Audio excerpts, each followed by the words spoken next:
Nanalo kahapon ang Los Angeles Lakers laban sa Indiana Pacers na kung saan naging viral kaagad ang ginawa ni LeBron James. Kakagaling lang ni LeBron sa injury at sa kanyang performance sa mga unang oras ng paglalaro ay sobrang maalat na halos hindi siya makagawa ng puntos, hindi gaya sa inaasahan ng karamihan na isang LeBron na namumuna agad sa bawat laro. Ang larong sobrang alat ni LeBron James since 27 season pa na kung saan gumawa lamang siya ng 8 points laban sa Milwaukee Bucks. Sa buong karera ni LeBron James ay 8 beses lamang din siya na gumawa ng mababang score na below sa 10 points at dati pa yun noong nasa Cleveland Cavaliers pa si LeBron.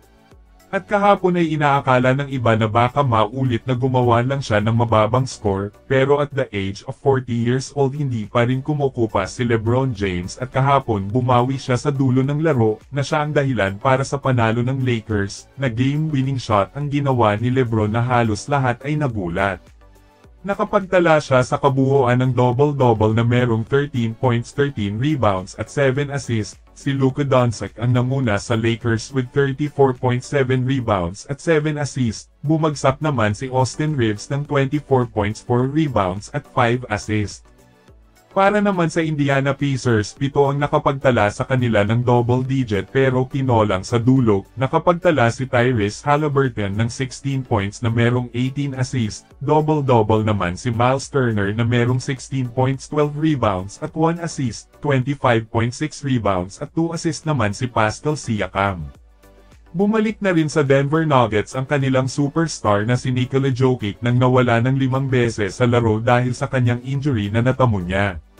Sa kanyang pagbabalik ipinakita agad ni Nikola Jokic ang kanyang uhaw sa laro na tinalo agad ang Milwaukee Bucks, na binuhos ang lahat na nakapagtala agad ng triple-double with 39 points, 10 rebounds at 10 assists, para kunin ang panalo sa Milwaukee Bucks sa score na 127 at 117. Ang estilo ni Nikola Jokic sa paglalaro ay isang napakasimple lang sa kanya na isang big man na hindi mabilis gaya ng iba, pero sa kanyang karera sa basketball madami na ang napatunayan niya na ang kanyang estilo sa paglalaro ay napakahirap para sa mga kalabang koponan, na halos kada laro niya ay bumabagsak ito ng triple-double. Sa katunayan meron siyang average sa season na ito ng 29.1 points, 12.8 rebounds at 10.3 assists kada laro. At may pagkakataon ulit siya na makasungkit ng NBA MVP, siya pa rin ang namumuna sa mga points ayon yan sa FanDuel Points Leader.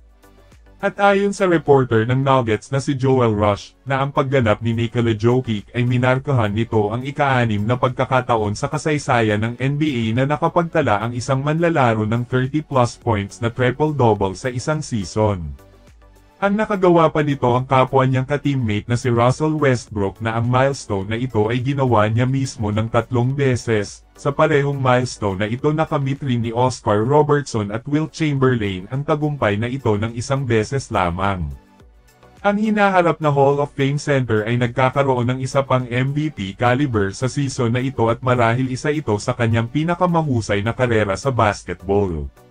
Umiinit na ngayon ang bawat laro sa NBA na naghahabulan para sa magandang pwesto, at para sa Denver Nuggets kailangan nilang maging matatag sa lahat ng laro para mapanatili nila ang kanilang kalagayan na pangatlo sa Western Conference. May mga kapitbahay sila sa Western Conference na malalakas din na koponan tulad ng Los Angeles Lakers, Memphis Grizzlies, Los Angeles Clippers, Golden State Warriors at Minnesota Timberwolves, na lahat ito ay naging uhaw din sa panalo.